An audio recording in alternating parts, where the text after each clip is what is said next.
A paz de Deus esteja na sua casa, que Deus abençoe a sua vida, que a bênção do Senhor esteja sobre você. Estou aqui com a palavra de Deus, com a mensagem, um recado de Deus para você.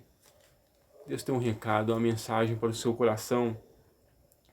Eu estou com a palavra de Deus em mãos, em Neemias capítulo 6, do versículo 1 até o 9. Eu quero fazer essa leitura, quero que você preste bastante atenção, que você esteja ligado a esta mensagem, atento a esta mensagem. Quando Sambalate, Tobias, Gesem, o Arabe e os outros dentre os nossos inimigos descobriram que já havíamos quase completado a reconstrução do muro e que não havia nenhuma brecha, se bem que ainda não tínhamos colocado todas as portas e portões nos seus lugares, eles me mandaram o seguinte recado: venha, vamos nos encontrar numa das vilas na campina de Onon. Mas compreendi que planejavam me fazer mal. Por isso respondi mandando este recado: estou fazendo um trabalho muito importante. Não vejo motivo para suspender o trabalho e ir conversar com vocês. 4 vezes eles me mandaram o mesmo recado e sempre dei a mesma resposta.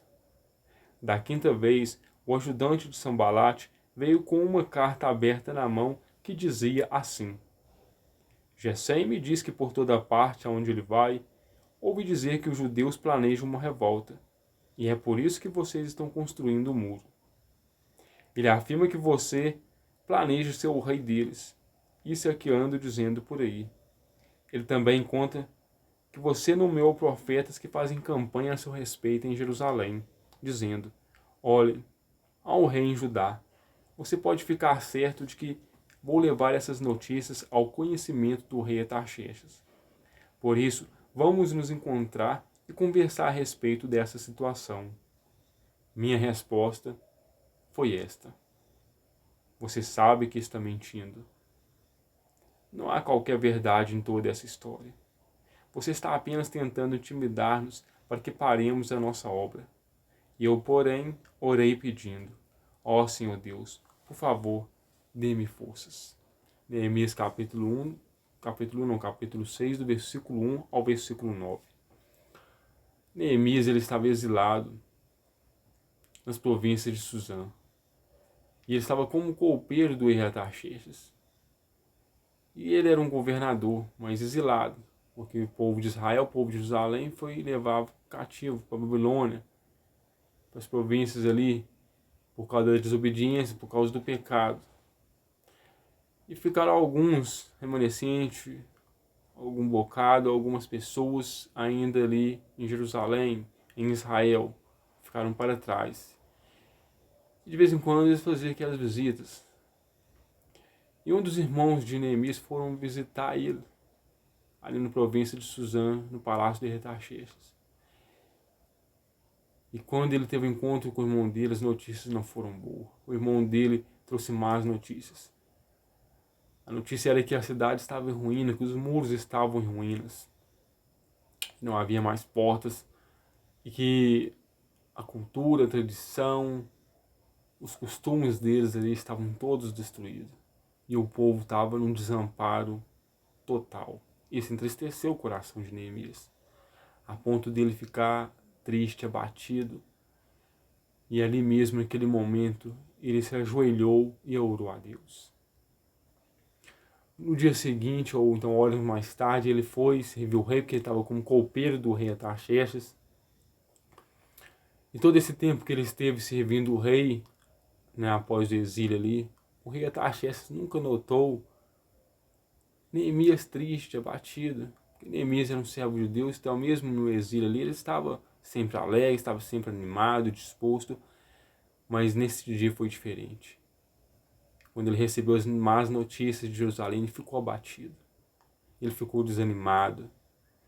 E o rei Artaxerxes notou e perguntou: ai, Neemias, todo este tempo que você está aqui comigo, me servindo, eu nunca vi você nesse estado. Eu nunca vi você abatido desta forma. Neemias então não conteve, as palavras e disse para o rei: ó rei, eu estou triste mesmo. Meu irmão veio de Jerusalém e não trouxe notícias boas. E se o rei permitir, eu vou contar o que aconteceu. Ele me disse que a cidade está numa situação ruim, desagradável, está em ruínas. E eu orei a Deus, eu vou até contar para o senhor qual foi a minha oração.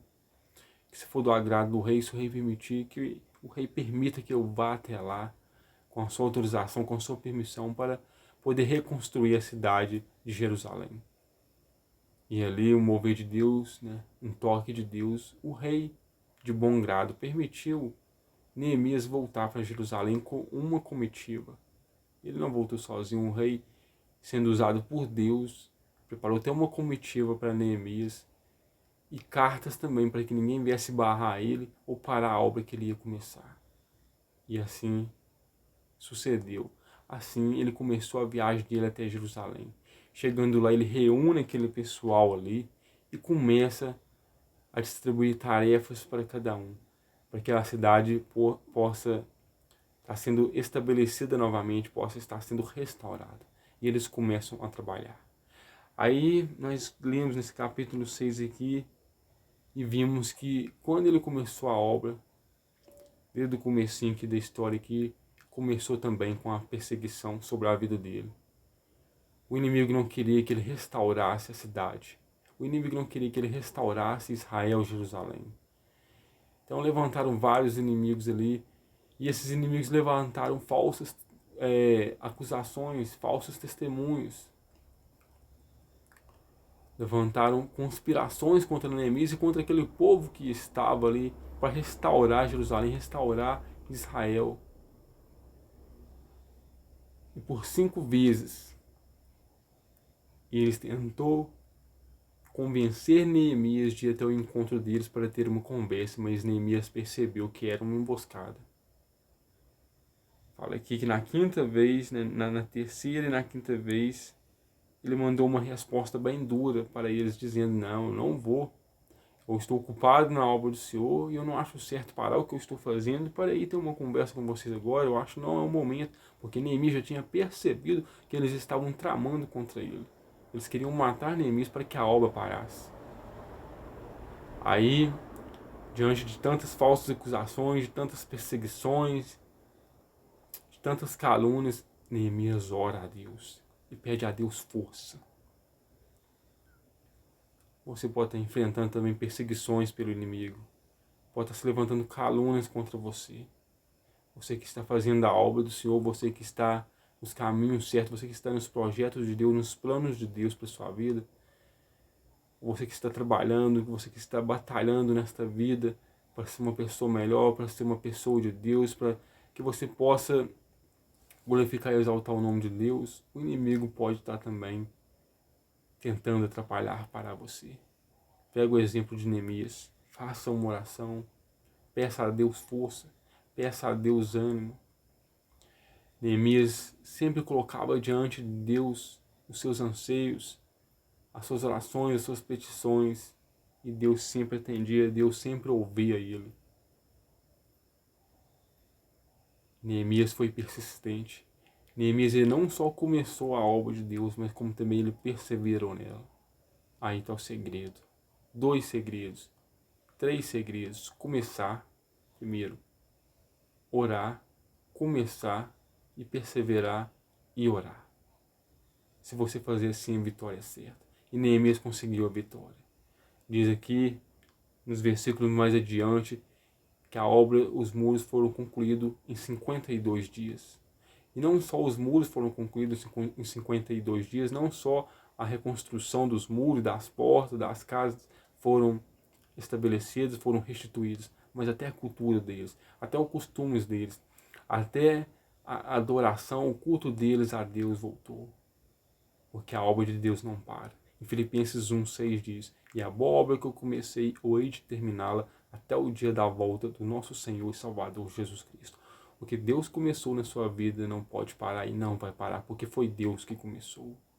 E você tem que entender que a sua luta, que os seus inimigos, não é direta assim fisicamente, mas o nosso inimigo é espiritual. Não é a pessoa em si que é o seu inimigo. mas é o espírito mau que está naquela pessoa, ou os pensamentos maus, os desejos maus que estão naquela pessoa contra você.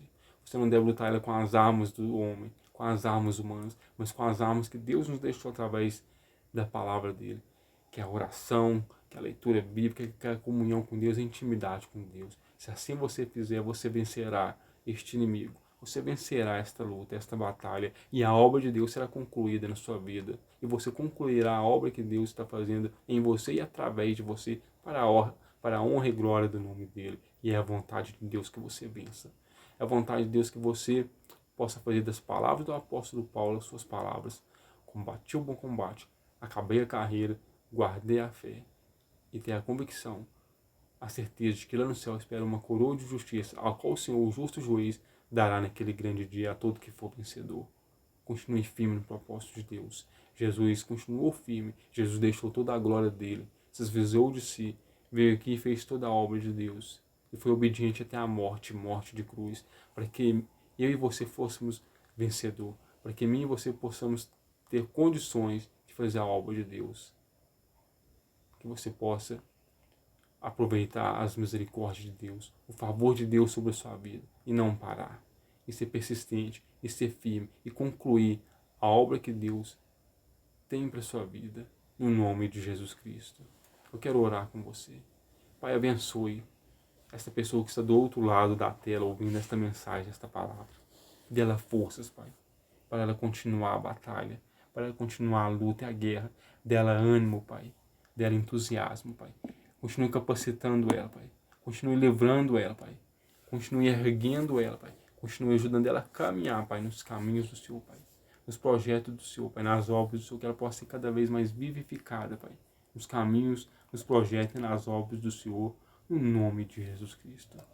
Que Deus abençoe a sua vida. Que Deus abençoe a sua casa, no nome de Jesus Cristo.